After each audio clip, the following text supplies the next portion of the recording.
മഴ മുമ്പിലാണെങ്കിൽ അലീനയെ വിവാഹം കഴിക്കാൻ മനു. അങ്ങനെ പ്രിയ പ്രേക്ഷകരെ, കൂട്ടുകാരെ, നമുക്ക് ഇന്നത്തെ കഥയിലാണെങ്കിൽ കാണാൻ കഴിയുക, തുടക്കം തന്നെ സ്റ്റാലിയാണെങ്കിൽ അലീന അങ്ങനെ പറഞ്ഞതുകൊണ്ട് തന്നെ മദ്യപിച്ചു കൊണ്ടിരിക്കുകയായിരിക്കും എന്ന് കാണാൻ സാധിക്കും.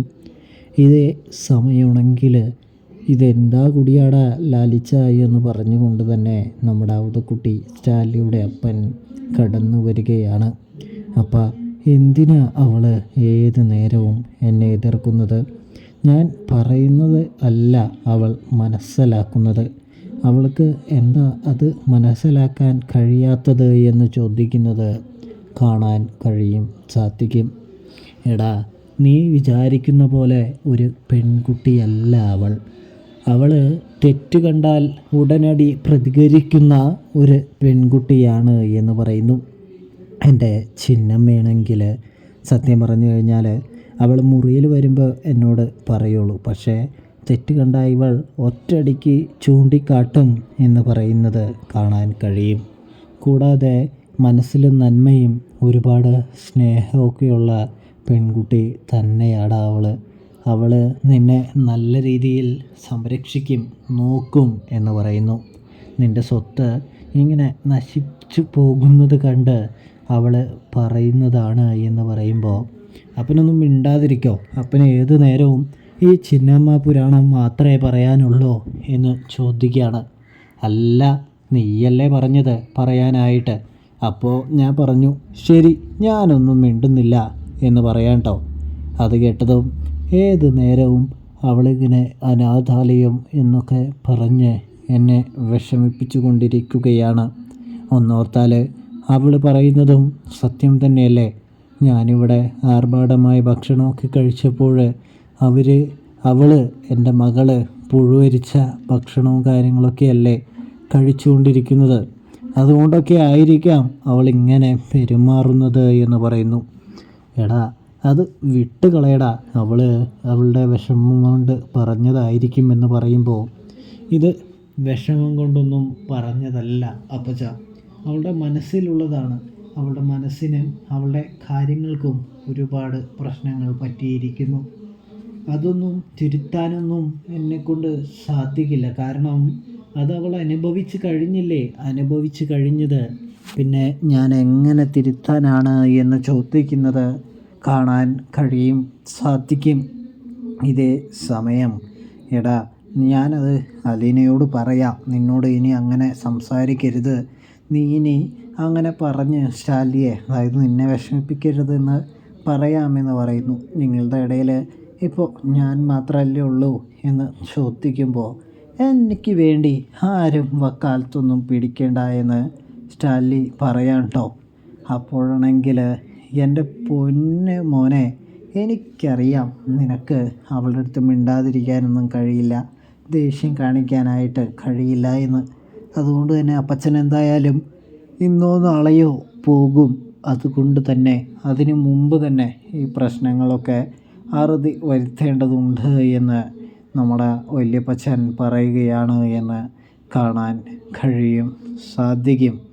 ഇതേ സമയമാണെങ്കിൽ നമ്മുടെ സ്റ്റാലിയാണെങ്കിൽ നമ്മുടെ അപ്പച്ചൻ പോകുന്ന സമയം പറയുന്നുണ്ട്.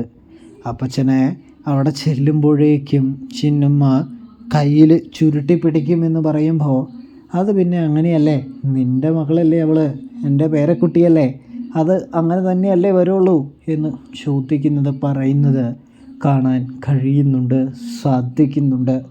ഇതേ സമയമാണെങ്കിൽ നമ്മുടെ അലീന എന്തെയാണ് സങ്കടപ്പെടാണ്. പപ്പ അങ്ങനെ തന്നോട് പറഞ്ഞതും തന്നോട് പെരുമാറിയതും ഒക്കെ ആലോചിച്ചിട്ടോ. ഇതേ സമയമാണ് നമ്മുടെ വല്യപ്പച്ചൻ അലീനയുടെ അടുത്തേക്ക് ചെല്ലുന്നത്. എന്താ ചിന്നമ്മ, വളരെയധികം സങ്കടത്തിലാണോ എന്ന് ചോദിക്കുകയാണ്. സങ്കടം തന്നെയാണ് പപ്പ, എന്നെ മനസ്സിലാക്കുന്നില്ല, എൻ്റെ സ്ഥാനം വളരെയധികം താഴെയാണ് പപ്പയുടെ മനസ്സിൽ എന്ന് പറയുന്നു. എൻ്റെ മോളെ, നീ എന്തൊക്കെയായി പറയുന്നത്?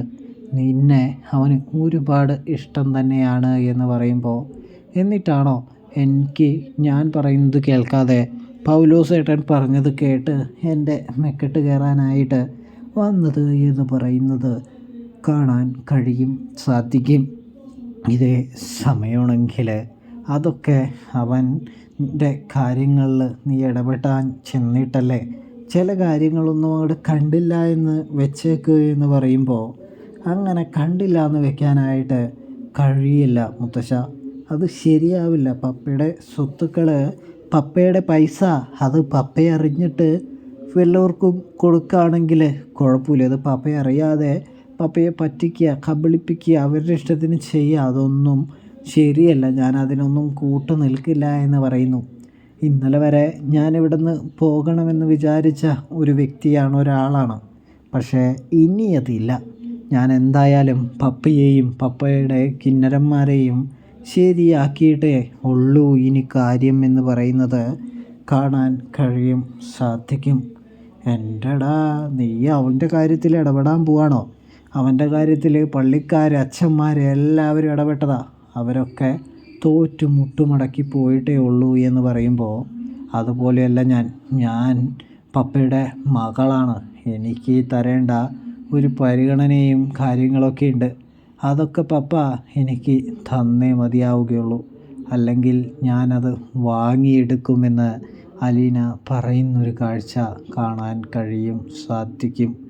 ഇതേ സമയം വല്യപ്പച്ചനാണെങ്കിൽ അലീനയോട് ചോദിക്കുകയാണ്, അല്ല, നിങ്ങൾ തമ്മിൽ ഇങ്ങനൊരു പ്രശ്നവും കാര്യങ്ങളൊക്കെ ഉണ്ടാകുമ്പോൾ ഞാൻ ആരുടെ സൈഡിൽ നിൽക്കണം? സ്റ്റാലിൻ്റെ സൈഡിൽ നിൽക്കണോ അതോ നിൻ്റെ സൈഡിൽ നിൽക്കണോ എന്ന് ചോദിക്കുമ്പോൾ എൻ്റെ സൈഡിൽ നിന്നില്ലെങ്കിലും കുഴപ്പമൊന്നുമില്ല, വല്യപ്പച്ചൻ്റെ മോൻ്റെ സൈഡിൽ നിന്നാൽ മതി എന്ന് അലീന പറയുകയാണ് എന്ന് കാണാൻ കഴിയും. അല്ല, അപ്പം എനിക്കെൻ്റെ പേരക്കുട്ടിയെ കളയാൻ പറ്റുമോ എന്ന് ചോദിക്കുമ്പോൾ അതൊന്നും എനിക്ക് അറിയില്ല, വല്യപ്പച്ചൻ എന്ത് തോന്നുന്നോ അത് ചെയ്യാനായിട്ട് പറയുന്നത് കാണാൻ സാധിക്കും. അപ്പോഴാണെങ്കിൽ വല്യപ്പച്ചൻ പറയുന്നുണ്ട്, ഞാനെന്തായാലും നിൻ്റെ സൈഡിൽ തന്നെ നിൽക്കാനായിട്ട് തീരുമാനിച്ചു എന്ന് പറയുന്നത് കാണാൻ കഴിയൂട്ടോ. അപ്പോൾ അലീന പറയാണ്, അതായത് എങ്കിൽ പിന്നെ തീർച്ചയായും നമുക്ക് എല്ലാവരെയും പൊളിച്ചടുക്കണമെന്ന്. ഇവിടെയാണെങ്കിൽ മനു വിളിക്കുന്നുണ്ട് നമ്മുടെ അലീനയെ വിളിച്ചിട്ട് മനു വീണ്ടും തൻ്റെ മനസ്സിലെ ആ വിവാഹാലോചനയെക്കുറിച്ച് പറയുന്നൊരു കാഴ്ച കാണാം. നിനക്ക് അവിടെ മടുത്തെങ്കിൽ, അവിടെ പൊറുതിമുട്ടിയെങ്കിൽ ഞാനൊരു താലിച്ചരടുമായിട്ട് അവിടേക്ക് വരട്ടെ എന്ന് ചോദിക്കുന്നത് കാണാൻ സാധിക്കുന്നുണ്ട്. പ്രേക്ഷകരെ, പ്രിയ കൂട്ടുകാരെ, ഇതേ സമയം നമ്മുടെ അലീന ഒന്ന് പുഞ്ചിരിക്കുകയാണ് എന്നും കാണാട്ടോ. അപ്പോൾ റിവ്യൂ ഇഷ്ടപ്പെട്ടാൽ സബ്സ്ക്രൈബ് ചെയ്യണേ.